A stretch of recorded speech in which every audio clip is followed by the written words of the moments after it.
Kesalahan kita sebagai orang tua kepada anak kita adalah kita terkadang terlalu mendikte atau terlalu menjanjikan, dan dengan mudahnya karena misalnya kondisi tidak memungkinkan, akhirnya kita membatalkan janji tersebut gitu. Ini contoh ya, contoh di sekolah. Seorang anak diiming-imingi untuk sekolah. Nah, sekolahnya itu katakanlah di sekolah A gitu.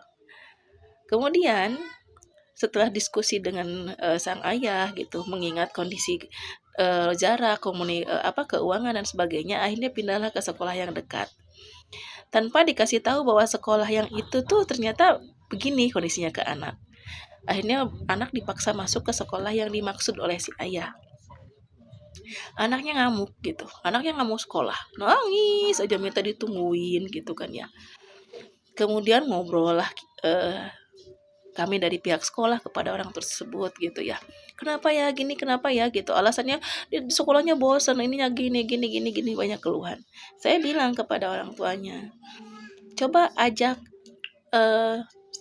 karena tahu bahwa anaknya tadinya diiming-imingi sekolah di mana gitu, sekolah di A gitu. Saya bilang, "Mama, saya izinkan untuk libur 3 hari dari sekolah ini, ajak ke sekolah yang dimaksud." Karena sebagai orang tua mama sudah mengilustrasikan, mendeskripsikan bahwa sekolah itu akan seperti ini, akan di mana gitu. Nah sekarang wayahna ya gitu, mama harus mengajak anak ini berkunjung ke sekolah yang dimaksud gitu kan ya. Kenapa gitu? Karena bayangannya anak itu sama seperti kita gitu. Ketika kita diiming-imingi sesuatu, pasti kita sudah membayangkan di dalam tuh ada apa gitu kan ya. Kebayang nggak gitu? Anak juga mungkin sudah punya prediksi masing-masing bahwa oh ya aku akan sekolah di sini, teman-teman aku akan seperti ini, guru-guru akan seperti ini gitu kan ya. Nah sama anak juga gitu. Anak itu sama seperti kita cara berpikirnya gitu. Cuman kadang-kadang kita lupa gitu bahwa anak juga merasakan apa yang kita pikirkan gitu kan ya. Nah kemudian akhirnya setujulah si orang tua itu. Kemudian datanglah ke sana dengan harapan anak tahu akhirnya. Nah, ini loh sekolah yang Bunda janjikan gitu ya. Seperti ini, sekolahnya gini, ini bu gurunya gitu kan ya. Nah, ternyata di sana juga anaknya mogok.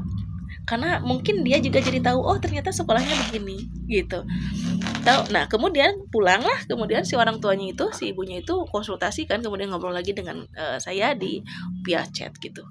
Saya bilang, mama sudah selesai ya, udah dicoba bagaimana anak responnya. Kemudian kalau anaknya masih belum semangat untuk sekolah, tolong pending seminggu saja gitu, nggak usah sekolah. Saya bilang gitu. Karena bagi saya